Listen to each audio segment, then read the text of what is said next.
What's going on, y'all? It's Mike, Pro House Seller, man. Welcome back to the channel. Today, I want to talk about some creative finance, man. I'm always talking about real estate, and I've been doing a little bit of wholesaling now. So, I kind of want to talk more about the creative side because that's the type of stuff I've been on this year. I've been having, a good amount of more people nowadays, almost once or twice a week, somebody's DMing me or asking me a question about real estate, whether they should make an investment, whether this is a good deal, whether they should get into wholesaling themselves, blah, blah, blah. So, I'm like, let me make another video. It's been a while anyways. But anywho, one type of deal that I've been really, really intrigued with and even closed my first one this year is novation. So that's actually something that that's a new type of wholesale style or investment style that I learned about this year that is pretty cool, and I want to tell y'all about it. What is a novation? A novation is essentially when you lock up a property at a certain number for the seller, but you relist it to the open market at a slightly higher number, and you still make that spread. So it's still like regular wholesaling, but the end buyer is not a flipper or an investor. It's somebody that's going to live in the house. So that's what a novation is. The type of deals for novations are when you can't just offer cash. So the typical wholesale, even people that don't wholesale, pretty much everybody knows that a wholesale offer is essentially a offer at a low number.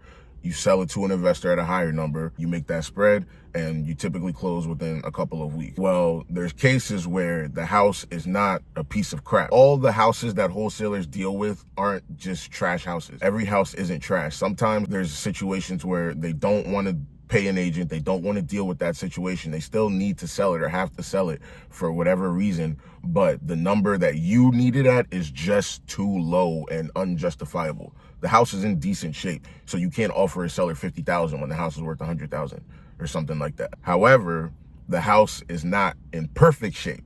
The house is also not in perfect shape to where you can list it on the open market and get tip-top dollar. So that's where the novation play comes into, where you lock the seller up at a certain number and you list it on the open market to the end buyer. The two deals that I was working with in particular and closed on, I closed one, and I'll probably talk about that in another video. I didn't even see the house. Never seen the house, don't know what it looks like. I've talked to the sellers a couple times, but that was about it, and we closed on it.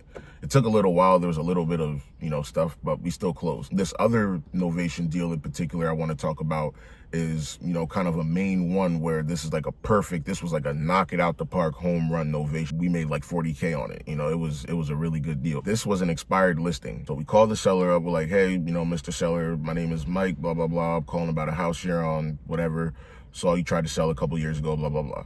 And, we asked him, are you still thinking about selling? He's like, yeah, actually, I'm still thinking about selling it. So he tells us the number he wants to sell it for. He's at 190. We're like, hell no, we can't do 190. We're not good. No way. If we were going to do cash, we needed it at like 120, 130. That's where we really needed it at. He's like, 120, 130. I can't do that. I'm not going to make any money. So we're like, okay, blah, blah, blah. So we're going back and forth, back and forth, back and forth. And we eventually, we settle at 150, and we're like, okay, this is a reasonable number. We still can't flip it at that number, but this is a reasonable number that we can list it on the open market for.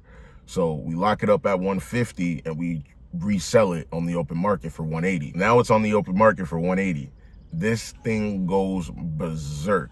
I know it's not 2021 where every listing is selling in 0.5 seconds with 10 offers over asking, but this was one of the few exceptions. This listing was a 2021 type listing. We listed this thing at 180. We got offers and showings immediately, bro. It was crazy. We get a bunch of showings, we get a bunch of offers. We ended up locking it up, and it closed not too long ago for 210. I'll probably put it somewhere up here. And the crazy thing is, we sold it for 210, but realistically, I know in my heart of hearts, we could have sold it for a little bit more, but we had a certain timeline with the seller, so we needed to kind of, get the ball rolling. We didn't want to have a bidding war for super duper long. We ended up making over 40K on that novation, and it closed in about a month and a half. I say that to say every single deal is not just cash, lowball offer to the seller.